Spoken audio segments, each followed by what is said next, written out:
तो चलिए सीधे चलते हैं 2025 की much awaited film Jurassic world rebirth की दुनिया में।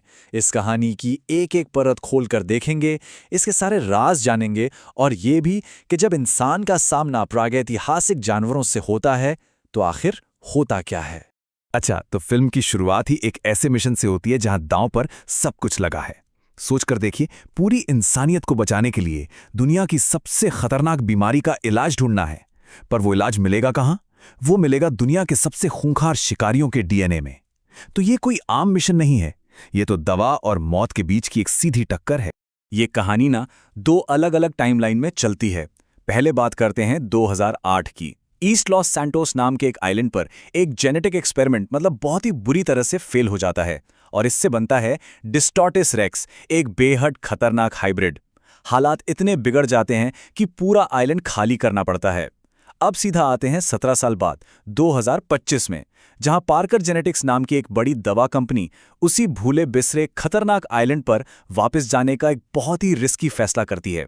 तो कहानी के पहले हिस्से में चलते हैं, देखते हैं कि आखिर ये खतरनाक मिशन शुरू कैसे होता है और कौन है वो लोग जो इस जानलेवा सफर पर निकल रहे हैं।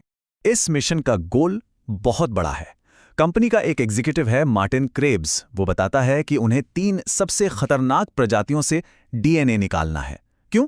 ताकि दिल की बीमारी का एक, कह सकते हैं, क्रांतिकारी इलाज बनाया जा सके।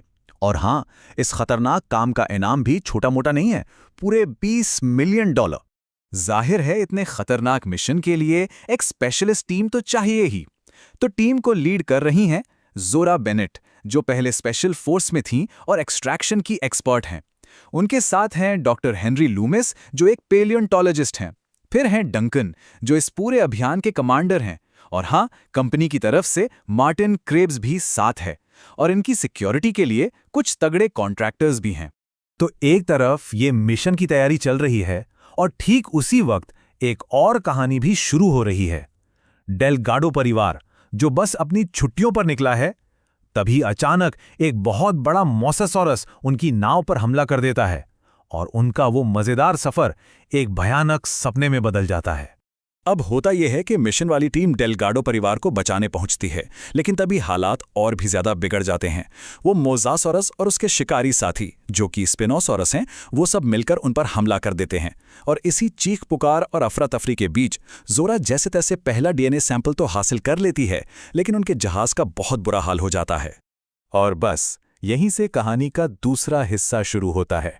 अब ये मिशन सिर्फ डीएनए जमा करने का नहीं रहा, अब ये जिंदा बचने की एक लड़ाई बन चुका है। हमले के बाद सिचुएशन बहुत ही खराब है।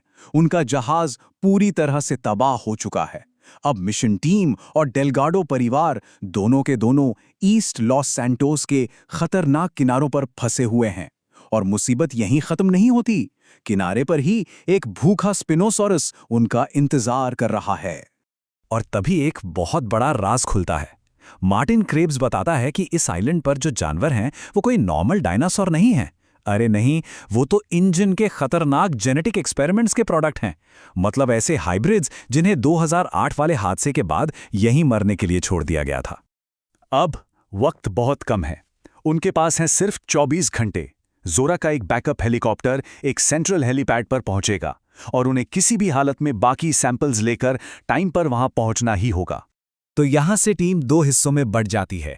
मतलब एक तरफ जोरा की टीम बाकी के 2 डीएनए सैंपल्स के लिए आइलैंड के घने जंगलों में निकल पड़ती है और दूसरी तरफ डेलगाडो परिवार अपनी जान बचाने के लिए एक अलग ही खतरनाक सफर पर है। चलिए एक बार फिर से मिशन के 3 मेन टारगेट्स देख लेते हैं। पहला, मोसासॉरस, समंदर का राजा। दूसरा, टाइटानोसॉरस, जमीन का दैत्य। और तीसरा, क्विट्ज़ालोकॉटलस, आसमान का शिकारी। एक का सैंपल मिल चुका है, 2 अभी भी बाकी हैं। टीम को आखिरकार टाइटेनोसॉरस का एक झुंड मिल ही जाता है और जोरा वाकई बड़ी हिम्मत से उनमें से एक विशाल जानवर से दूसरा सैंपल ले लेती है। वो सीन सच में देखने वाला है, जहां खूबसूरती और खतरा एक साथ नजर आते हैं। और उधर डेलगाडो परिवार, उनकी मुसीबतें कम होने का नाम ही नहीं ले रही। अब उनका सामना होता है एक विशाल टी-रेक्स से। उससे बचने के लिए वो लोग एक नदी में कूद जाते हैं और बस एक छोटी सी इन्फ्लेटेबल राफ्ट के सहारे अपनी जान बचाते हुए भाग रहे हैं। अब कहानी अपने क्लाइमैक्स की तरफ बढ़ रही है, वो मोड़ जहां दोनों ग्रुप्स फिर से मिलते हैं।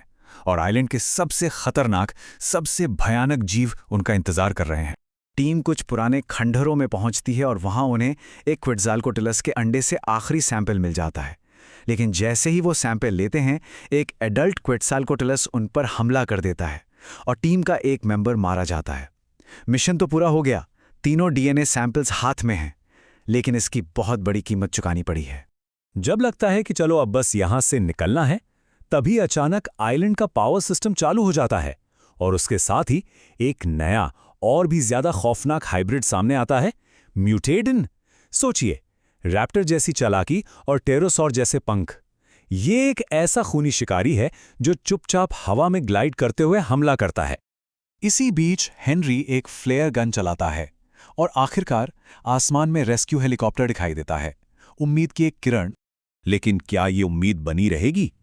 फ्लेयर की वो रोशनी सिर्फ हेलीकॉप्टर ने ही नहीं देखी, उसे किसी और ने भी देख लिया है, कोई जो बहुत ही ज्यादा खतरनाक है। और बस एक ही पल में उनकी सारी उम्मीदें टूटकर बिखर जाती हैं। 2008 वाले हादसे का वो 6 पैरों वाला राक्षस डिस्टॉर्टस रेक्स अंधेरे से बाहर निकलता है और एक ही झपट्टे में हेलीकॉप्टर को तबाह कर देता है। अब बस एक ही रास्ता है, आखिरी और सबसे खतरनाक मुकाबला। और यहीं पर एक ऐसा फैसला लिया जाएगा जो इस कहानी के अंत को हमेशा के लिए बदल देगा। इस आखिरी लड़ाई में हर कोई अपना रोल निभाता है। मार्टिन क्रेप्स का लालच उसे ले डूबता है और वो डिस्टॉर्टस रेक्स का शिकार बन जाता है। वहीं छोटी सी इसाबेला अपनी हिम्मत से भागने का गेट खोल देती है और डंकन वो उस राक्षस का ध्यान भटकाने के लिए अपनी जान कुर्बान कर देता है ताकि बाकी लोग नाव से बचकर निकल सकें। और आखिर में कहानी का असली मैसेज सामने आता है। जोरा एक बहुत बड़ा फैसला लेती है। वो कॉर्पोरेट लालच के आगे नहीं झुकती।